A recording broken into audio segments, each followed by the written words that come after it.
Good morning, everyone. I am here today as your elder. I'm not sure how many of you, if you had the chance again, would still vote for me. But here I am, and by the grace of God, it's a privilege, and I'm thankful to be here. And can I say, as your elder, of course, your first call always, if you need an encouraging word or for any other pastoral matter, is always David, your minister. But as elders, we are here to serve you. So please do call if you think we might be of help in some way. Brothers and sisters, it was really interesting to see that the reading this morning, Isaiah 43, hold that as the backdrop to the sermon this morning. That is exactly where Nehemiah springs from. After some time, the Israelites have been in exile, and God says He will send a force to take care of the Babylonians. And that history runs into Nehemiah. He sends a new king to overthrow the Babylonians, but we'll get to that. Over the next couple of months, or the time that David allots to me, as God sees fit with the time that I have preaching, I would like us to work through the book of Nehemiah. Every time I preach, for quite some time I will be preaching from Nehemiah. Why this book? Because I hope to show that Nehemiah as an Old Testament book is part of the whole Bible. And even the Old Testament speaks to us specifically, even today, even in these times. There's a trend in the world that we are starting to neglect the Old Testament. But it's the Word of God. Paul describes it this way. He says, 2 Timothy 3 verse 16 to 17, all Scripture is inspired by God and is profitable for teaching, for rebuking, for correcting, for training in righteousness. Why? So that the man of God may be complete, equipped for every good work. As Christians, our purpose is to be equipped for good work. And the Bible teaches us to be exactly that way, all of us.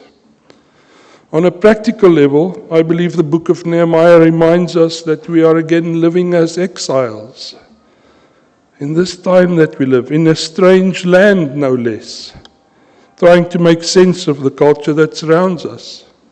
Of course, that's specifically or particularly evident in those people who have come from strange lands and are now living here as the citizens here, much like Nehemiah did, interestingly.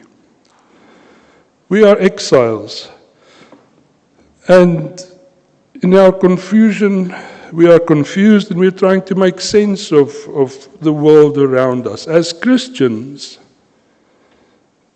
brothers and sisters, whether we live aware of these things, we are in this world, but we are not of it. In our hearts of hearts, we know that things are not as they should be. And I think we long for comforting, for a reassuring message from God, no less, an all-powerful, almighty God, to encourage us to keep on, to live according to the way God wants us to live. I think that's why you're here this morning. So why specifically Nehemiah then? Because I believe that we need to be reminded of what the main point is that Nehemiah is trying to make, or not trying to make, that he makes. The main point Nehemiah makes is this. It's the encouraging message that we long to hear. It's this: God fulfills His covenant promises through divine power and blesses us and sustains us. Now think back of that passage in Isaiah. How God raises up foreign armies to move his people to remember that he is God. And he never gives up on us. He finds us and he says to us, "You are mine, now live that way."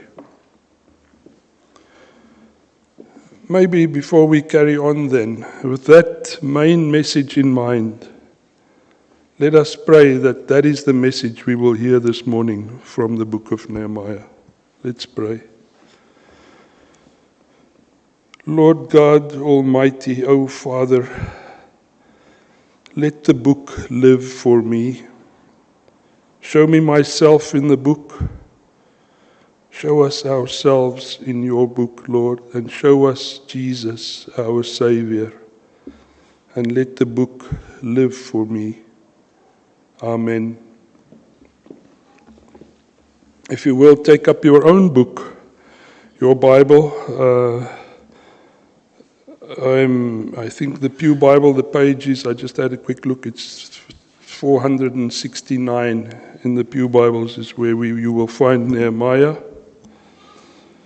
And by the way, if you would like your own Bible and you don't have an own Bible, David always says so, let us know. I'm sure we can make a plan.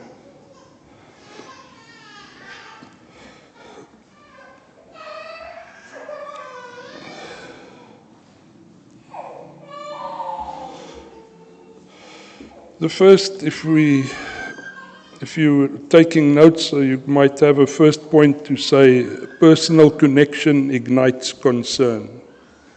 Personal connection ignites concern. I'm in Nehemiah, and we look at Nehemiah 1, verse 1. The words of Nehemiah, son of Hakaliah, during the month of Kislev, in the 20th year, when I was in the fortress city of Susa. This is the simple introduction to this book. This opening simply tells us that something happened to an oldish man at this stage. Nehemiah is about 70 years old at this point, maybe a bit older. And something is about to happen to him. He's about to receive a visit which would have a profound impact on this man. But I think we should go slowly, since I'm going to preach through the whole book, and it doesn't really matter how much time, it all depends on when I get the next opportunity. But for that reason, you do have to try and remember where we end every time. Otherwise, I will try and remind you as well. Here's Nehemiah. He's about 70 years old. Who is this Nehemiah? His father, Nehemiah, is a Jew through and through. He's part of the chosen people of God. The people who once served God faithfully. That's the whole background to this. But then they had started reneging. They had started serving false gods. But Nehemiah's father, Hakaliah, was a Jew who once served God, living in the promised land. And then they started going to high places, bowing down to false gods. And God would have none of it. God will never be satisfied. The law says it, "Thou shalt have no other gods before me." And brothers and sisters, in our time there are so many false gods, disguised in wonderful ways. But think about these things as we carry on. Try and make a comparison as I preach throughout this Bible, because it's an Old Testament book, but it speaks to us today. God would have none of it. So he raises up nations that would tear them from the promised land, sweep them out of Jerusalem, so to speak, into exile. Hakaliah was probably one of the first trains of Jews who were exiled from Jerusalem to Babylon. I use that word a little spitefully, maybe purposefully. Not unlike, maybe there's some picture here of the Jews being rounded up and taken to Auschwitz and camps like that. Although the Babylonian exile wasn't overly cruel in those first days. But in any case, the people of Jerusalem are rounded up and taken into exile. Hakelia was probably one of the first trains of Jews to be exiled from Jerusalem to Babylon. How do we know this? The Bible. What's the little song? Jesus loves me, this I know, for the Bible tells me so. I hope I can instill in you a confidence that the Bible speaks faithfully, truthfully. The Bible tells us so. If you feel comfortable, turn for a moment to the book of Jeremiah, the prophet Jeremiah, Jeremiah 52, and you will see there it says from verse 28, "These are the people Nebuchadnezzar deported. In the 7th year of his reign, 3,023 Jews. In his 18th year, 832 people from Jerusalem. In Nebuchadnezzar's 23rd year, Nebuzaradan, the captain of the guards, deported 745 Jews. Altogether, in that deportation, 4,000 people were deported." So that's the picture at this point. Remember, we are in Hakelian's time, that first cohort of Jews that were sent out. Not many people by many standards, by most modern census standards. I believe the census is coming up in August. I wonder how many people will, in August, fill in that little block that asks, "What is your religion?" I wonder how many people will say Christian, because that number has dropped drastically over the last few years. But it will never go away. There will always be a remnant. God tells us that. By some estimate, about 17,000 Jews all in all were exiled. What does that mean? They were people who were drawn to God. Again, it's a small group of people, but they are the people who say, "We worship God." Or they used to, and then they started worshipping false gods. And so Hakelia and his wife were forced into exile, just as a background. And while they were in exile, they had a son, Nehemiah. Nehemiah was born in exile. He was not born in Jerusalem. By the time we read about Nehemiah here in this book, this record that Nehemiah writes, that is the time that the Persians have now come, and they've conquered Babylon. So they're still in exile. Nehemiah works in the courts of the Persian kings. Cyrus the Great is on the throne. It's about 539 BC. I say these things for two reasons. The one is for the history buffs amongst you. It might give you a link to other events, depending on how well you know your history. And the other reason is to point out that these things are fact. They are not legend, as some people would suggest the Bible is. Susa existed. It's a Persian city. Persia, interestingly, is the current day Iran. Nehemiah is born in what is now Iran, around about late 6th century or early 5th century BC. Around about the time, for those of you who read your Bible often, Zerubbabel's ministry in Jerusalem. By the time Nehemiah was born, some of the people of God had experienced some remorse for their rebellion. There was a time, because of this hardship, that God had sent them specifically to get them to understand that their ways are sinful and wrong. Some have started showing some remorse, praying, repenting. And so now Cyrus comes along and he says, "You know, I will allow some of you to go back to Jerusalem." How do we know this? Because the Bible tells us so. Ezra, the book of Ezra, the book just before Nehemiah. Ezra 1 verses 1 to 4. The first year of King Cyrus of Persia, in order to fulfill the word of the Lord spoken through Jeremiah. Things happened that God had said would happen through his prophets. The Lord roused the spirit of King Cyrus to issue a proclamation throughout his entire kingdom and put it in writing. This is what King Cyrus of Persia says.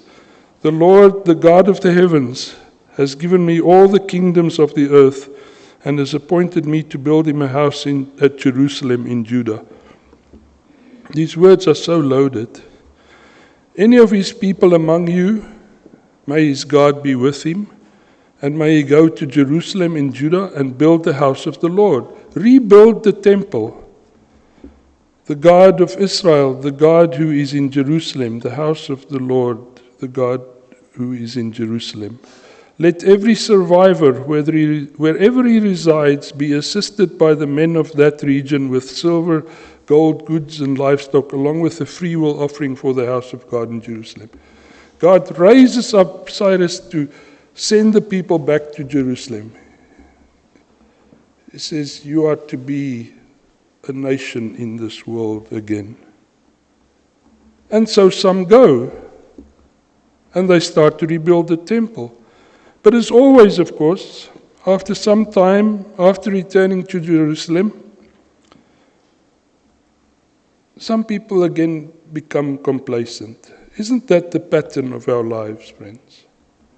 God stirs us up. Revival. Things go well for a while. This church, if you think the curve of the growth in this church, will we become complacent again? No, now's the time to really start giving ourselves to the work of the Lord here in the church. Under this new minister that God has sent us. People become complacent. And so in part this morning, this is a plea for us to remain vigilant. Ezra 4 verses 24, chapter 4 and 5, if you read those two chapters, tells us that the reconstruction stopped after a while. So there's the temple half built, and it sort of just lingers, people get on with their business, until the second year of King Darius's reign, Cyrus' successor, which is about 8 years later. Not a long time, friends. Obviously, God would be disappointed. He has now sent people back. He has saved them from exile. And here they are again, going around their old lazy ways. So now he sends his prophet Haggai. And again, if you listen carefully, you will see that the Bible, it doesn't run chronologically. So you must keep the line of the story in mind. And as you read the Bible, try and remember the post-exilic and the exile period and the pre-exile period. Haggai comes after the first group of people had returned. And he says to them, you must stop making excuses. God is not satisfied with your laziness, with your lack of enthusiasm for his case. What were the people saying at that time? See if this doesn't sound familiar. Haggai 1 verses 1 to 2 verses 9 tells the story. But they were saying something like, but we're really going to get around to becoming good working Christians. But here are the words. The time is not right to rebuild God's house now. To sacrifice in the temple again. To give ourselves to the worship of God again, as the folks of old used to do. God says, no, that won't do. Brothers and sisters, how long will we tarry? The proverbial temple again lies in ruins. I was talking to Douglas earlier, and he reminded me of the fact that there was a time when there was an earthquake here, and the buildings were ruined, and the many walls had fallen down. That's the picture. It's a spiritual picture, of course. But the walls of the church, to a large degree, is in tatters. When will we get serious again in restoring God to his rightful throne in our lives? Instead of silly little excuses like, we can't come to church on Sundays because it's, you know the excuses, it's children's sports time. Now when the rugby season ends, then we will all come to church again. Or more overtly and more seriously, we don't want to force our children to become Christian in these times because there are so many other ways to live our lives.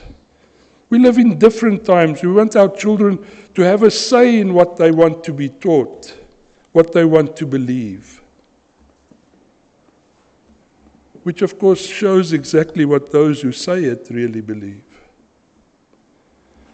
No, says God, through his prophet, the very God who gave us our children, the children's talk this morning, the very almighty, powerful God that from nothing made us and everything around us. Does he not have the first say on our lives? Brothers and sisters, I feel a bit like Martin Luther this morning. And I want to say, here I stand, I can do no other. I plead with you, the time is now.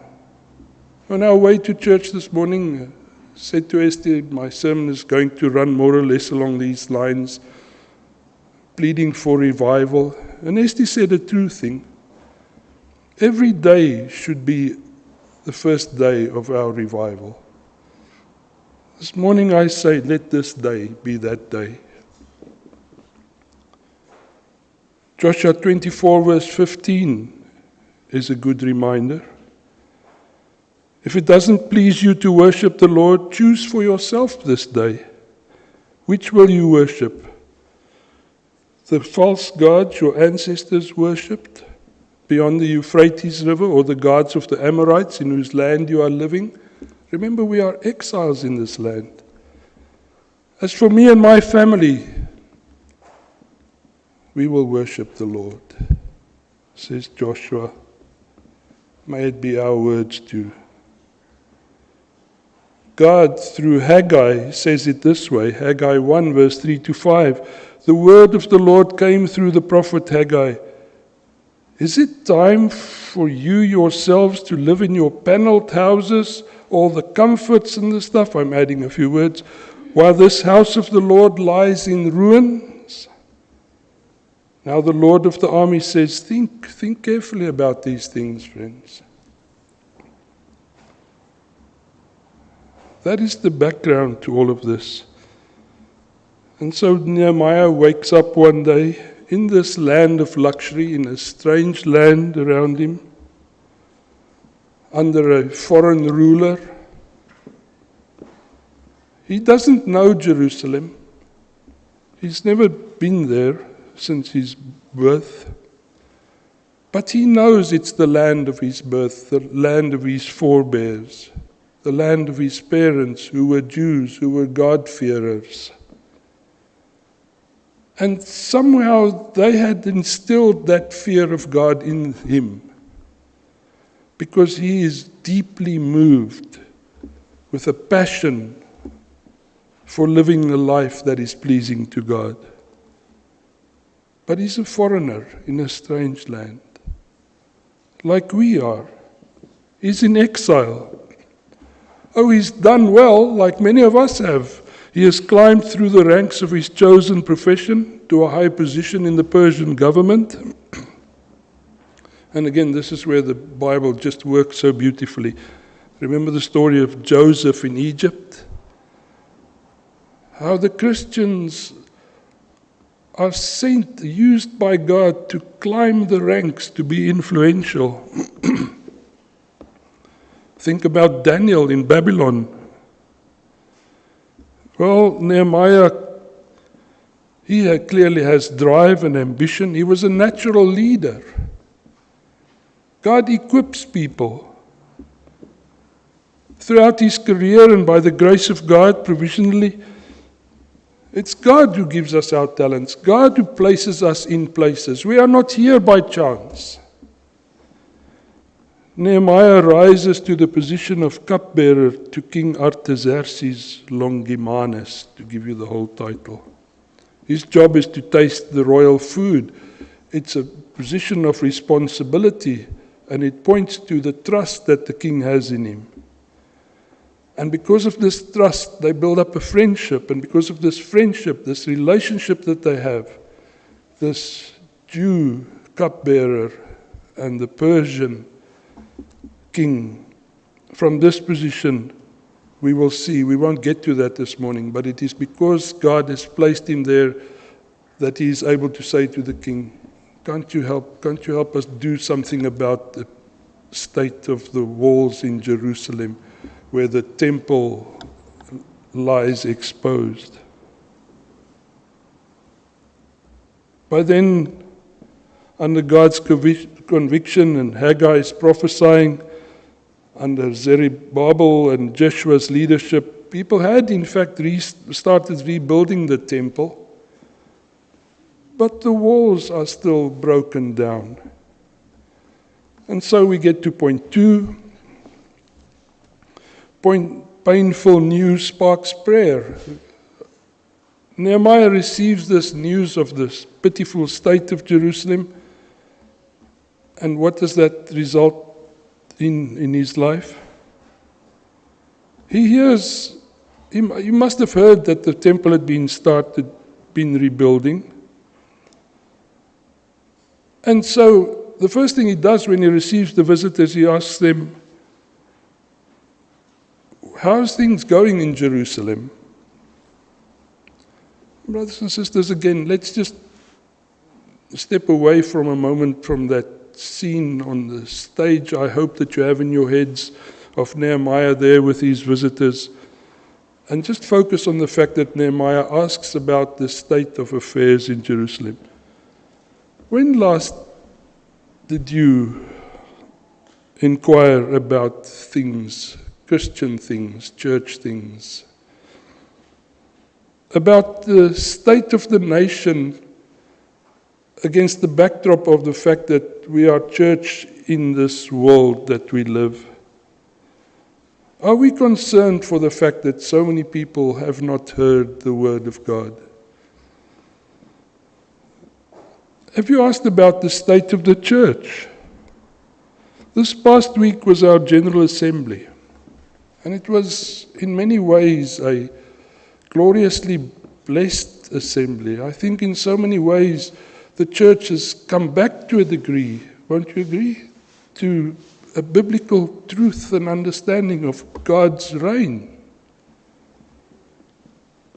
Do you know about these things? Is it important enough for you to include these things in your daily inquiries about the state of affairs? I'm sure David's going to tell you all about this soon. He said he would. And then in the church, brothers and sisters, talking about, inquiring about each other. How much do we know about each other? This small band of brothers and sisters who we say we love one another and we care about one another.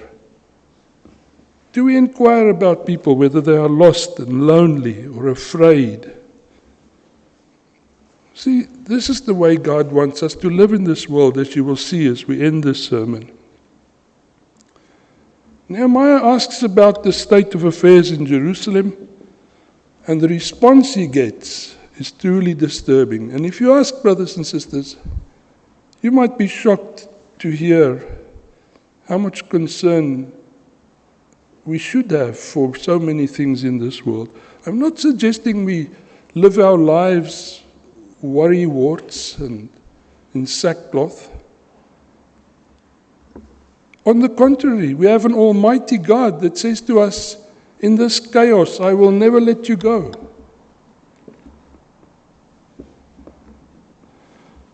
But we need to be interested, friends.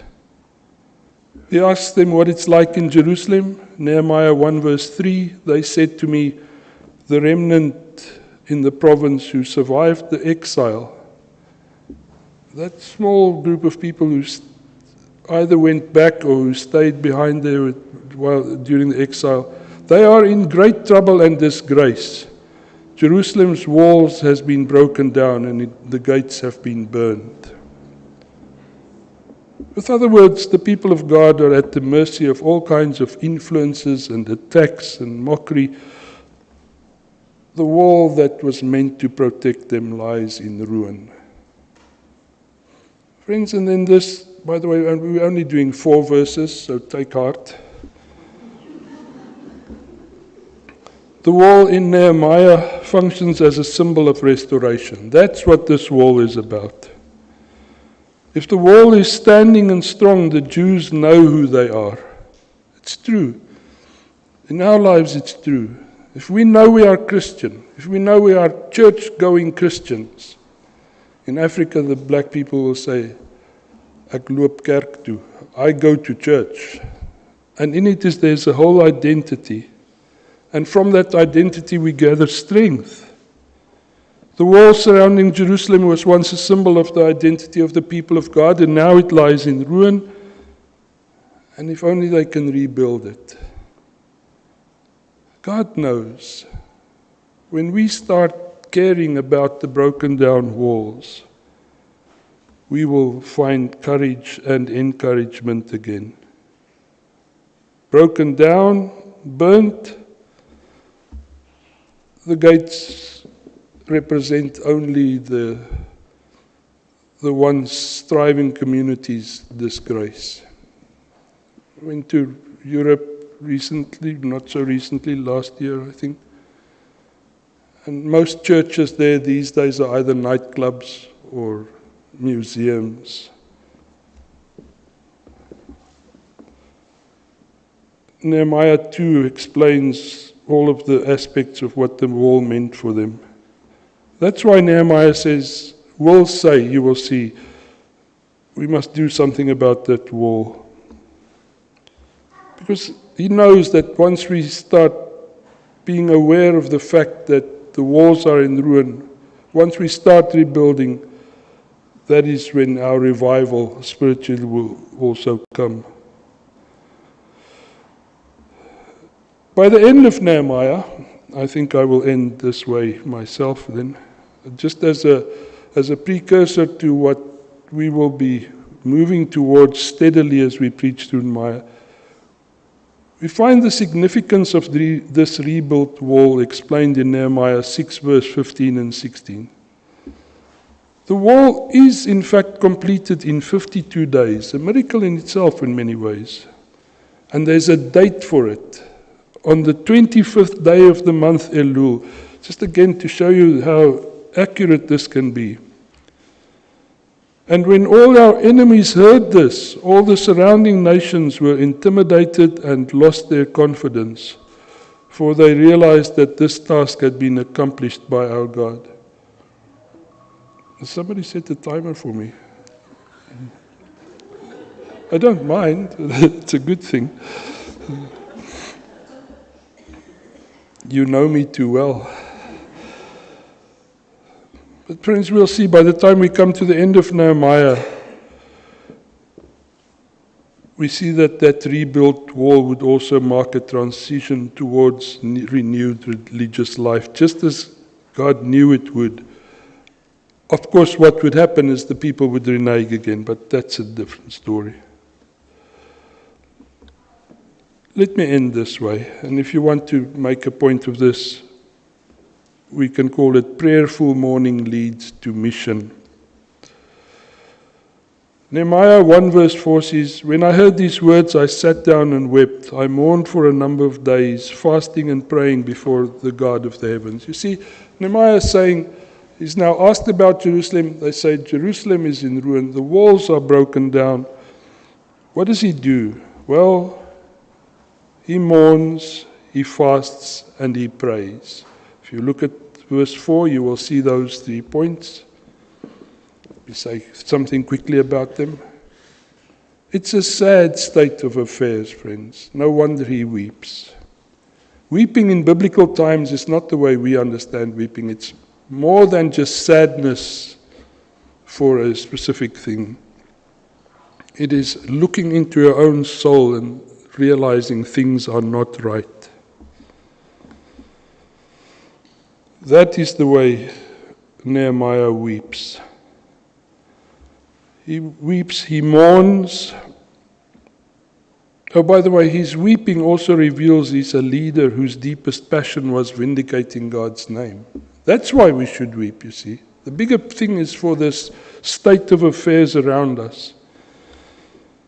Mourning was a formal expression of grief that extended beyond grief at someone's death. Again, it's not just because somebody has died. Nehemiah was grieving over Jerusalem's dire condition.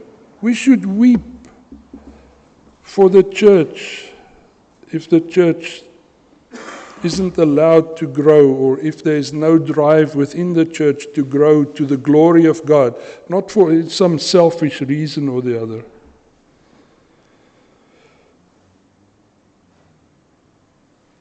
Just let me just say something. This state of our hearts, this week at Assembly, there's one thing that disappointed me, Joanna, and I know it's rather insensitive of me to say these things. But have you ever seen, brothers and sisters, and I'm sorry, I don't mean this as an insult to anybody who maybe does this as well. But our posture demonstrates our earnestness with our faith. At Assembly this week, I saw leaders in the church. They're called to pray, and they go like this. They pray with their hands in their pockets. It's not a big thing. But to me, it feels like it shows something of how we don't think about to whom we are praying. This Almighty God. Bow down before God. Nehemiah mourns and weeps. And then he prays. Again, praying is a whole sermon by itself. But I will end today by praying. Let me apply this. I've seen David do it this way, so I thought I might just continue in the same way. Here's the application, I think. Loved ones, we live in a strange land in strange times. Don't be so overrun by it that you don't notice it anymore. We are exiles in this world. Peter says it's to be expected. 1 Peter 2 verse 11, I urge you as strangers and exiles to abstain from sinful desires that wage war against the soul.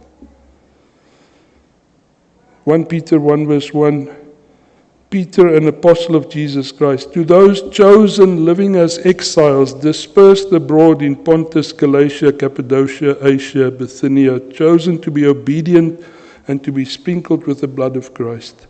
Exiles. Newcastle, Sydney.